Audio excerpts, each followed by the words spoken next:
half the time, a lot of what we've worked so hard to do, we all of a sudden realize it's not leading us to where we want to go. I had a similar realization when earlier this year I decided that to make room for what I most want, I had to have the courage to let go of what I didn't. I'm here today. I can't see any way tomorrow, the next tomorrow, the next tomorrow, and the next tomorrow is going to be any different from where I am. And I don't want to be here in 5 years, 2 years, 18 months. I want to be somewhere else. And so in order to start to be somewhere else, you have to make that change. Nothing's going to move if I don't.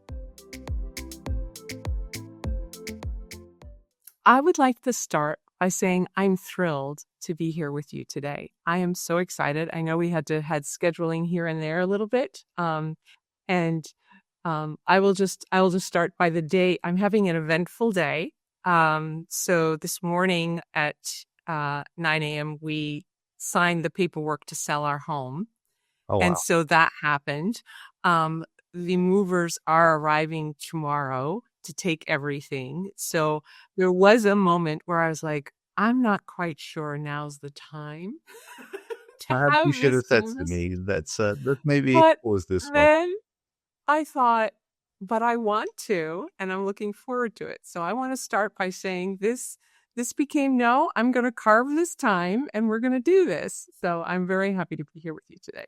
Oh, that's brilliant. Well, thank you very much, Kim, for carving out the time, and welcome to Success Matters podcast, because it's great. And I'm not sure I would have done the same if I was in your shoes. If I'm honest, I'd have probably thought I need to postpone this. Yeah. If my daughter were here, she would say, well, that was a choice. Yeah. There you go. You made the right choice. So thank you for that. And you're setting up because you're moving from the US to Ireland. That is correct. That is correct. Because your daughter is going to be studying there and you're going to be close to her. Yeah, that's not the only reason, but we have a huge family. We have a lot of life. So there's my daughter who just started Trinity in Dublin, Ireland. There is our yellow lab, Marley, adoptive dog. So we didn't name him, but he is very appropriately named. If you've ever seen the movie Marley and Me, yellow lab, yes, and all the things that go with that. We love him anyway, but that's our dog. A lot of life. My mom is British and she lives with us, and she turned 93 in September. So there's her, and then there's me, and then there's my partner. So all of us, the dog, the mom, the me, all of us are relocating. But my daughter is over there right now, and she's started Trinity in mid-September and is absolutely loving it. So we will be moving to Ireland, but not to Dublin. So we have, because she's very strong and independent, we have had to position it that we are literally on the opposite side of the country from her. So we will be by Galway, which is about a 2.5 hour good train ride from my daughter's dorm room. So she feels the space. Yeah. So you won't be cramping her style as a fresher university student in Dublin. Yes, exactly. So yeah, so there's an awful lot involved.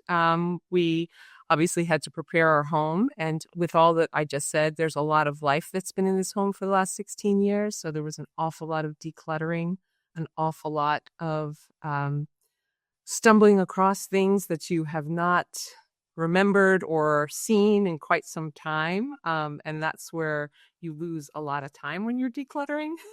Because the photo stops you for a little tour around the house, like, oh, look at that, look what I found. And, it takes a little bit longer than you thought to get things done. But, and then just the international aspects.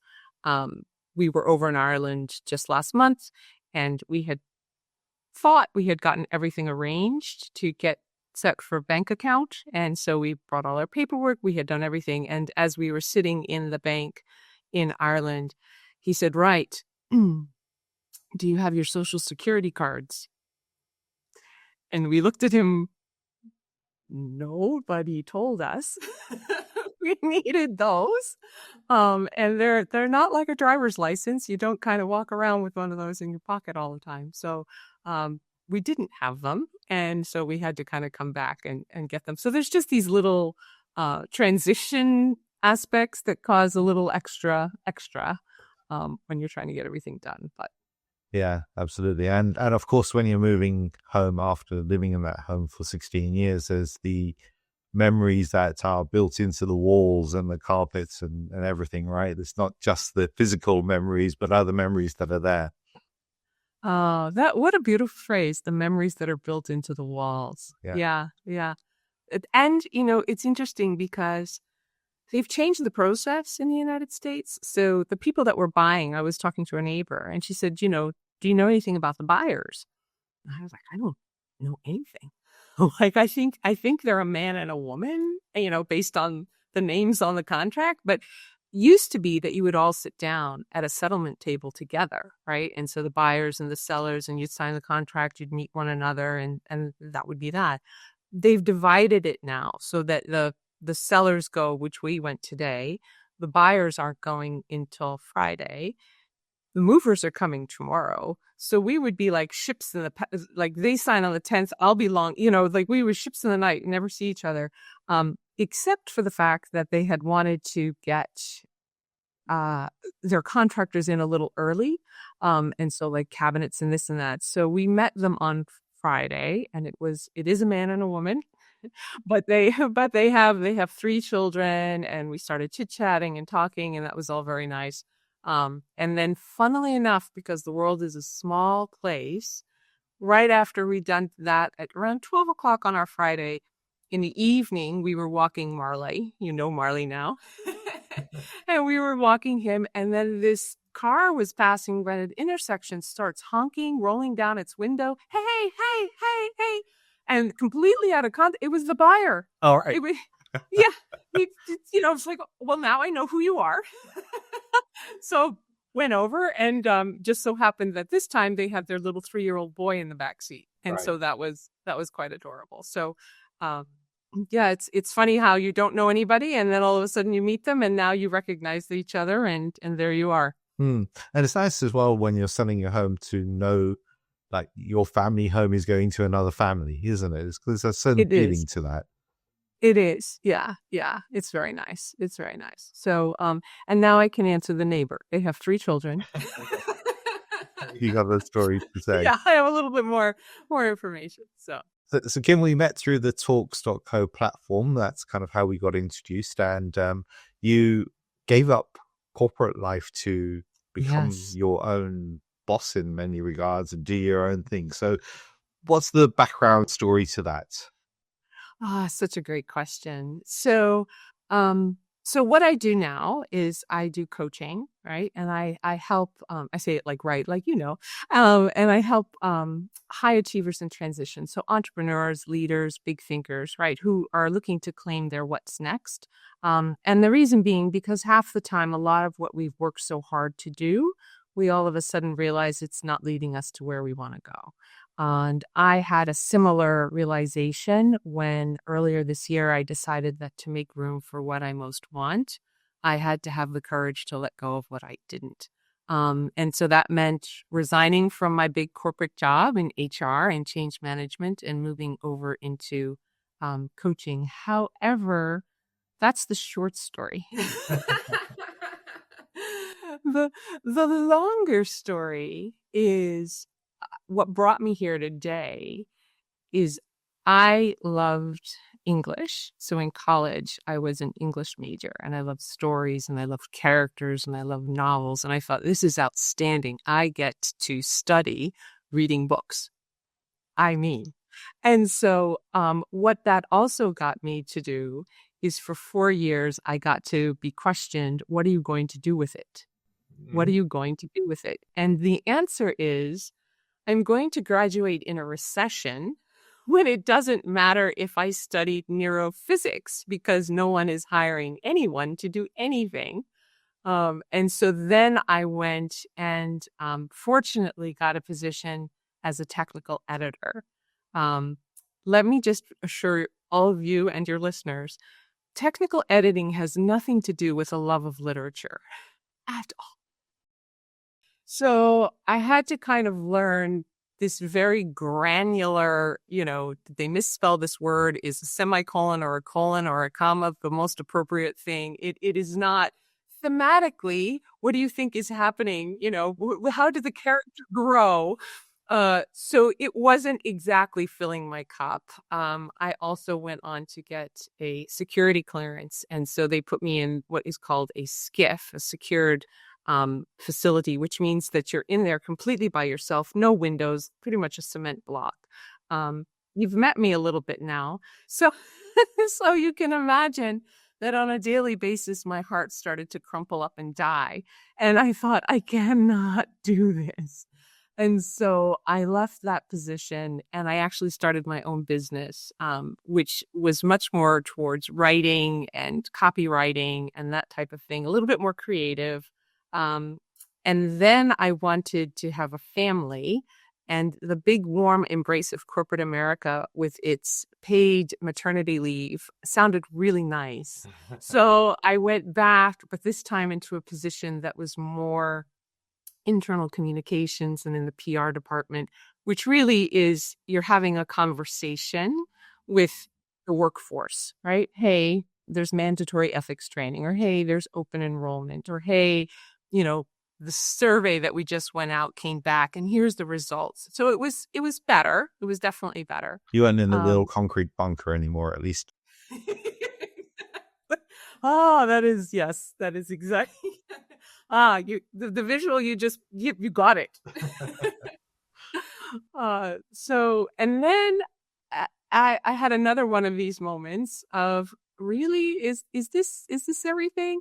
And so I think maybe your listeners can relate, but it was around my birthday. You're kind of reflecting and one of those milestone moments. And so there just happened to be a job opening for what they call the change manager. And that sounded intriguing. And so that's when I jumped again and I went to change management and HR. And that I really enjoyed because it had not only the communications, but it had the training and it had the stakeholder management. So that sounded really meaty. And you're also helping people through big transitions and change and bringing them along the journey and all of these things, which at an institutional level is robust and exciting, and you can really sink your teeth into it. But we've been chatting for a bit now, so you can tell that also had me go to, hmm. So what ended up happening is I started realizing through the program I took at Georgetown, which was Institute for Transformational Leadership, really sparked my interest. And then there was Wharton, using neuroscience to deliver better business results, which was also very interesting. And then I thought, yeah, I'm going to melt my visa. I'm going all in. And I went to go get the certification for coaching. And the reason being, because I thought if we're talking about change, then dealing one-on-one with a person and their own journey is like going to the nuclear reactor of change, right? Like that's where you can really affect it. And it's incredibly fulfilling and satisfying to help people find their purpose and their what's next and where they're looking at. And so all those moments of transition in a storyline, they kind of go quickly, right? But it's not that linear, right? Mhm. There's always a lot of coming home at the end of the day and sitting at the kitchen table and kind of thinking. And then waking up in the morning and still going to the same job and coming home the same night to the same kitchen table and thinking, so to have a thinking partner, to have a coach that can be with you as you're kind of mulling things over and reflecting is truly transformative. I've benefited from me personally, and I just feel so privileged to be able to do it with others. So that's the longer story. Okay. What were there? I mean, there's the thinking. There's lots of people out there who are thinking, "I need to change my job. This isn't fulfilling. This isn't me." But they carry on, right? They carry on with what they're doing. Was there a moment that kind of like crystallized it for you, and there was like, right, tomorrow I am handing in my notice. That's it. I'm done. Gosh, that's a really powerful question. So there, well, in my case, I tend to be a pretty thoughtful person. So I don't know. I suppose there are, and your listeners will have to dial in and tell you. I suppose there are those people that go to bed at night and wake up at 2 o'clock in the morning and go, yeah, I'm out of here. That's it. I'm done. Um, but it's funny because in answering your question, everybody that I spoke to and everyone that when I had submitted my resignation, they knew this was not a lighthearted decision. They knew I had given it a great deal of thought. And in fact, the anecdote was the opposite. It was, look, I didn't just wake up at 2 o'clock in the morning and decide to do this, right? Like everybody knew that my interests were over here, my passions were over here. I was looking to ideally do something in the organization that would be aligned with those things. But the trigger for me was I just started looking at the landscape. And there were many numerous factors going on at the same time. There was organizational change. There was a change in the project sponsor. There was a change in the project leader. There was a change in various things. And I just saw that there was no way this ball was going to stay for me to carry. There was no way I was passing this ball. And the longer I held this ball, I did not want to be at the end of X time going, right, I'm no closer. I'm nowhere near where I wanted to go. So for me, I think that was in answer to your question on what crystallized it. What crystallized it for me is nothing's going to move if I don't. Okay. Yeah. Which is fundamental, right? That's the be the change you want to see in the world, or whatever the right term is. So there's bound to be listeners listening into this saying, okay, well, I kind of understand that. But there's still something holding them back, right? So is there any words of advice you would give to a listener who's thinking about a changing career?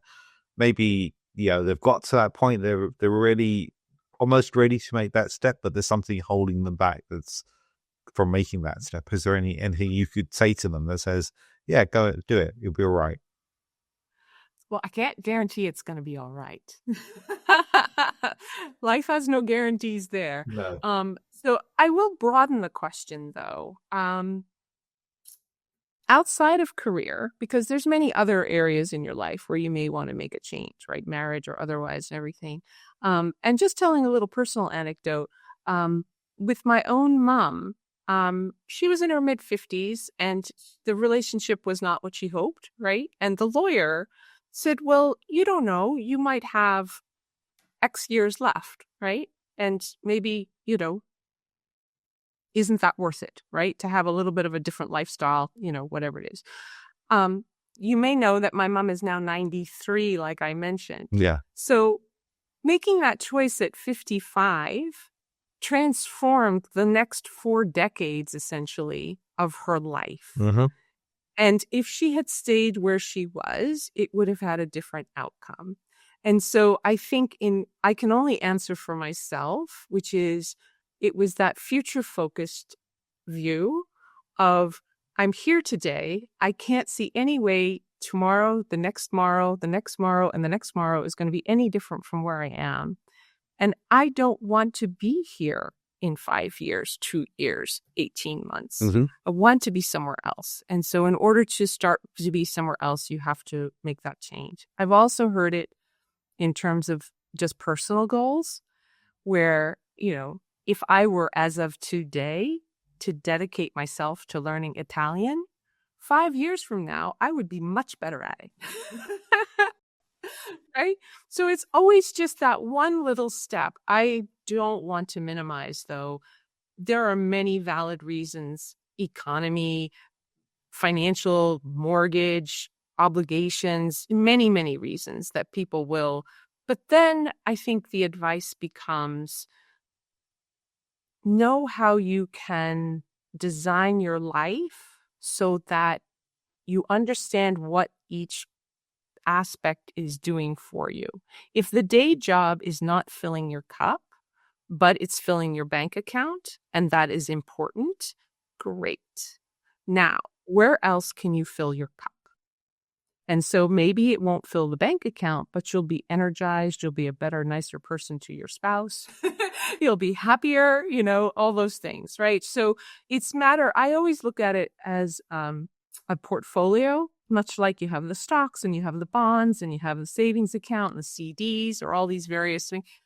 If the stocks are going horrible, but the bonds are holding steady, how can you have a lifestyle that is making you happy? And sometimes it's just getting the hug from the little girl or boy that you gave birth to at the end of the day. Sometimes it's the snuggle from the pet, right? Or sometimes it's the high five from the manager at the day job, right? But where do you find that you're getting what you need?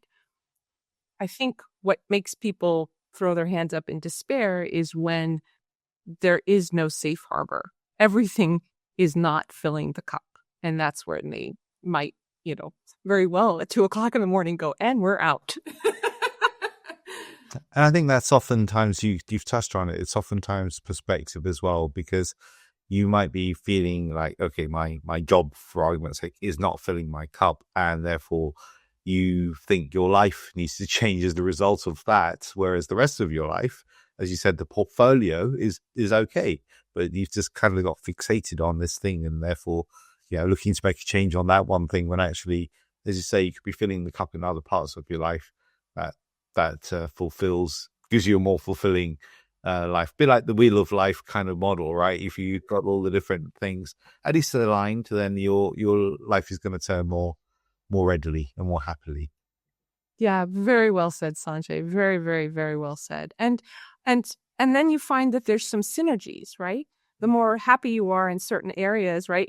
You start to get energized, you start to get motivated, you start to see potential, you start to see opportunity, and the lens, like you just said, the lens through which you're seeing things starts to, no, my job's not that bad, actually. My job helps pay for, my golf membership, which I really enjoy on the weekends. Yeah. It's okay. That's exactly it. Yeah, this is the point of it. So you've been on quite a journey over the last few years, and you're still on a literal physical journey, moving continents. How has your thoughts of success changed over that time? Yeah, I love that question. And I'm going to go back a little bit in answering it to when I first started out and I was making that transition from technical editor to copywriter. Mm-hmm. I was under the mentorship of this woman who had done it a long, long time. And I was writing the copy, and it's very snappy and goes down easy, and, like brochure copy, PR copy and everything. And one of the things is like, buy this, eat this, drink this, sell this. It'll make you, successful, more successful. And I'll never forget, because it was quite memorable. Don't ever call something like it'll bring you success, or it's more success. It's meaningless. Right. The word success is meaningless. It's either going to make you, save 10 minutes and be more efficient, or it's got to be specific. It's nothing is so. So when you say define success, I've got this woman's head in my voice going, success means nothing. It's a useless word. It's a useless word. So then, but to answer, because it's the name of your podcast, and it does matter, is what makes you feel that you don't want to wake up at 2:00 in the morning and throw it all out, right? Like, where are you in flow and feeling energized? And for me, I think the answer is it's 3 elements: when you are connected to yourself, mm-hmm. when you are connected to your situation, and when you are connected to others. And the reason I feel that is because the opposite is true. If you walk away from an interaction with another individual where you feel like they didn't get you, they didn't hear you, they didn't understand you, it can feel like failure, right? If you are in a situation, and we've talked about people being in jobs that they don't enjoy, where you just feel completely misaligned, you don't feel connected to what's going on around you, or your work, or your comrades and colleagues and manager, that disconnect, that discord can really feel unsuccessful. Mm-hmm. And similarly, if my moment in the combat, in the concrete bunker, right? Like, this is not me. This is not who I am. This is not what I want to be doing. This is not how I want to be living my life. Those extreme thoughts of like being out of connection with yourself. Everything you thought to be true about what makes you tick, mm-hmm. right? And if it's not flowing and it's not connected. So I think in answer to your question, if you are feeling successful, for me at least, it's because you are connected to yourself and what you want. You're connected to your situation and what's happening around you. And you are connected very much so with others. There's so much research, about how important connecting with others can be. So that's huge, right? Because that's part of to be human. Yeah, absolutely. And yes, success matters. There's a play on words here, right? Because it's about matters of success. Does success really matter? And the whole point of the podcast is to explore what success means to different people. When we fast forward to today and what people post up on their social media, on Instagram, LinkedIn, whatever, they post this image of success, right? And that Mm-hmm. is that really success, or is that simply a snapshot, a 1 second snapshot in time of them and where they were or at that moment? So yeah, you've got to be very specific, I think, about things and outcomes and the like. And you can't take on face value what success might mean to somebody. So that's the whole point of exploring success on this podcast. And it is different for everyone, Mm. right? I mean, you would know that more than anybody else, right? As you hear everyone articulate definitively for them what success is, right? Yes, It's very and it can change. absolutely. Yeah. It changes. We go through seasons in life, right? And so it's the same principle applies, that what was important to you, what you felt success was when you were in your, I don't know, 20s and 30s, is different when you're in Absolutely. your 40s and 50s. It's different. Like in your mum's case, she took a Yeah. decision in her mid 50s to change her trajectory. And Yeah. okay, she probably didn't realize she's going to live for another 40 plus years, but she Yeah. is. And what a change it made to her. Yeah. Yeah. Yeah. And you're absolutely right. Like, leaving corporate America seemed like the thing to do. And then coming back to corporate America definitely seemed like the thing to do. Right. And now here I've left again. So remaining flexible, I think, is another key thing when you're going through these changes, because I think a lot of times people can get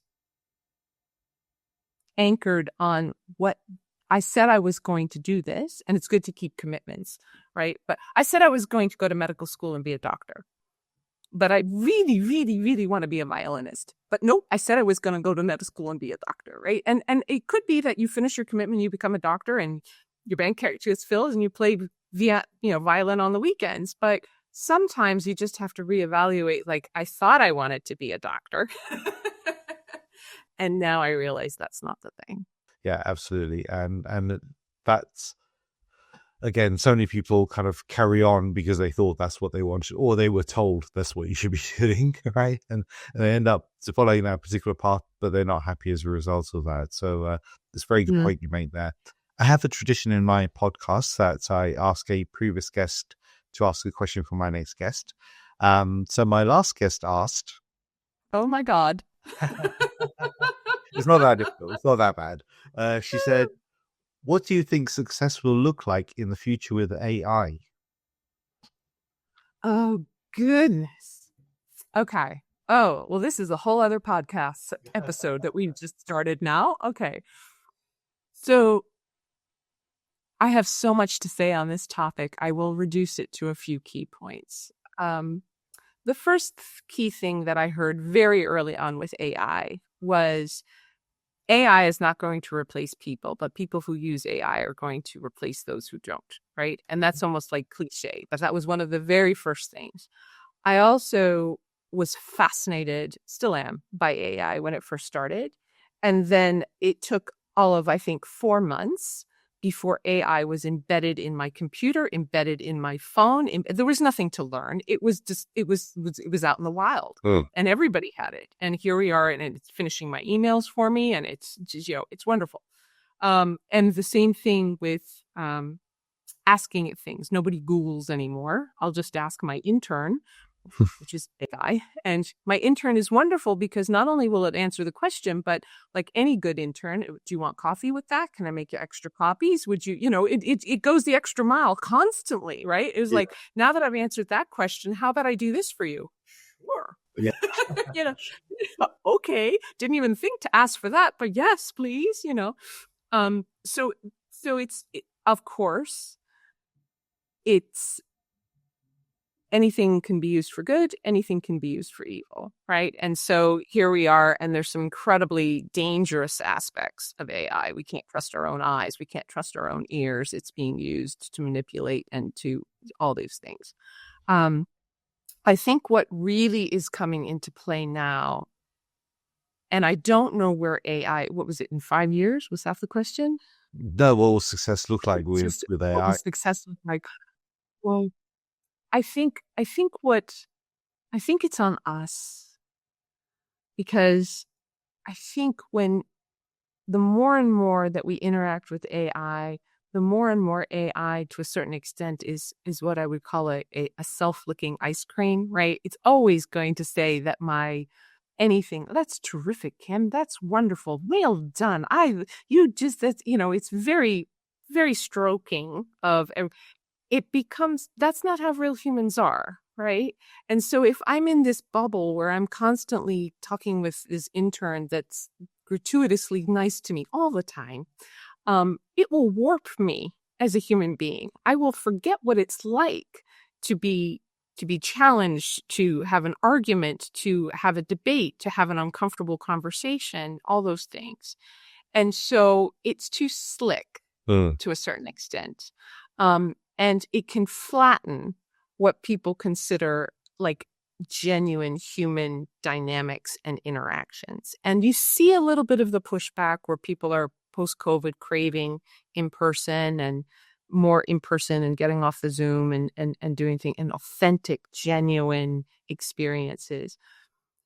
Success in 5 years for AI would be that we still have domain over what AI is and how it can help us, as opposed to AI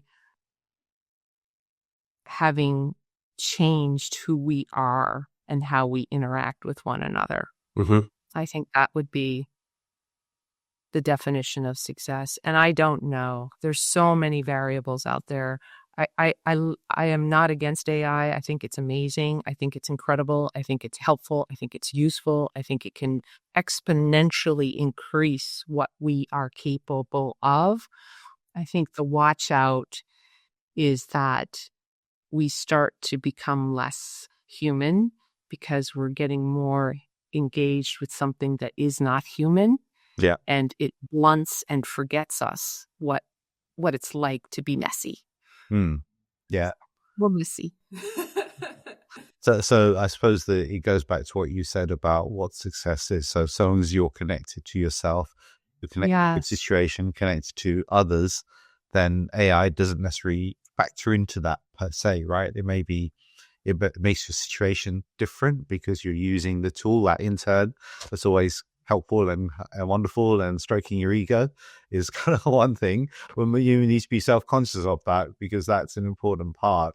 But definitely in the connection with others, as you said, that's is really, really key and important. There's quite a lot of the kind of comic strips and the like going around where people are saying, "Oh, I've got a conversation with, I'm now meeting my girlfriend," and they're like typing in ChatGPT, "What should I say?" And the girlfriend's typing in, "Oh, he said this. What should I say in return?" And they're kind of like doing that, and you can imagine potentially some people might end up down those sorts of rabbit holes, but hopefully not. Hopefully, as humans, we have the emotional intelligence to say, actually, no, there's a limit to this. Yeah. And Sanjay, I want to thank you so much, because you really did. You're absolutely right. I think that you saw you targeted it with me, which is, I worry that we'll be less connected as a result. And if we can do more with it that keeps us connected, you nailed it 100%. Great listening. Thank Yeah, you. that would be the much shorter answer. Well, now you know for the next time if you get asked that question. Yeah, that's right. That's right. That's right. I'll be prepared. I So love it. Kim, do you have a question for my next guest? Ah, after such an incredible good one, I would like to ask your next guest. Does it have to say something about success? No, it could be about anything.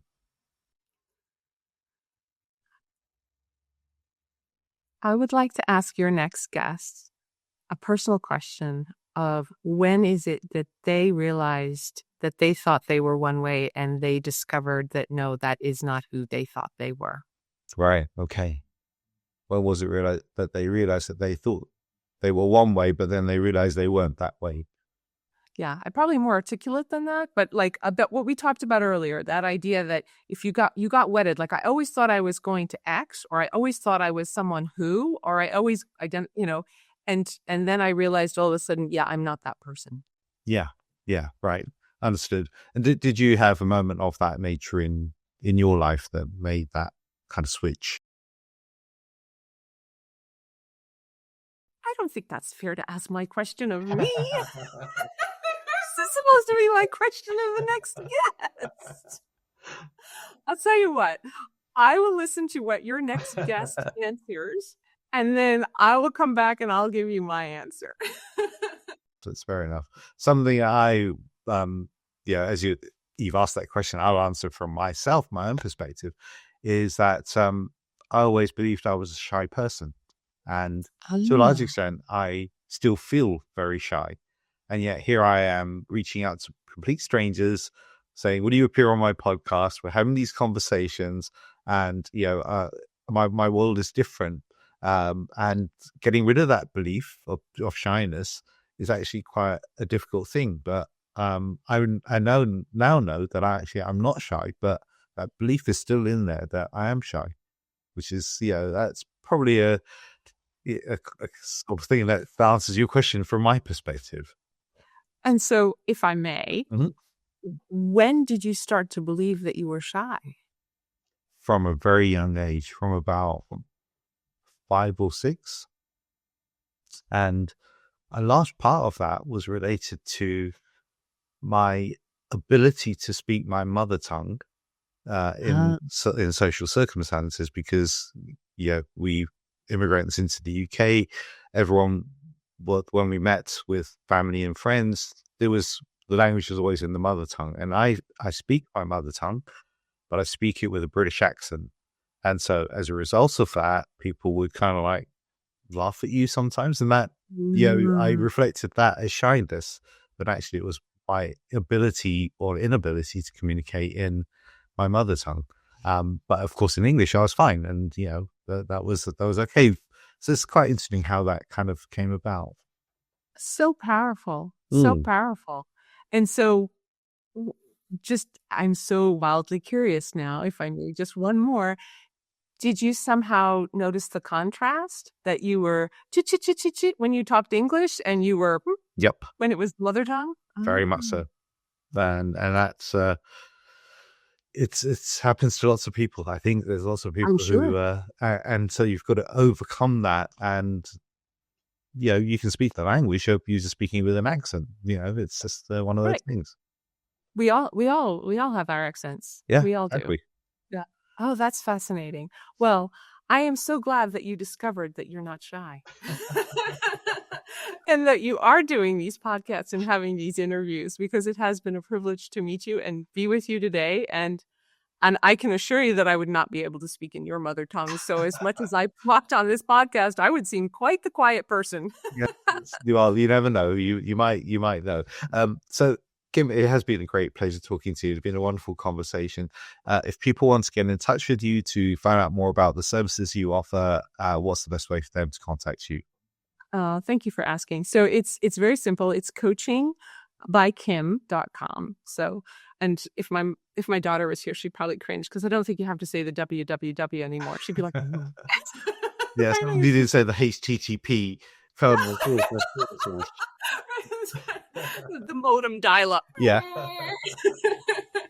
Yeah. So it's just coaching by Kim. Coachingbykim.com. Okay, brilliant. We'll add that into the links to this podcast. So thanks once again for joining me on Success Matters. Thank you.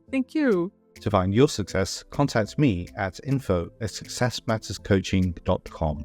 That's info@successmatterscoaching.com.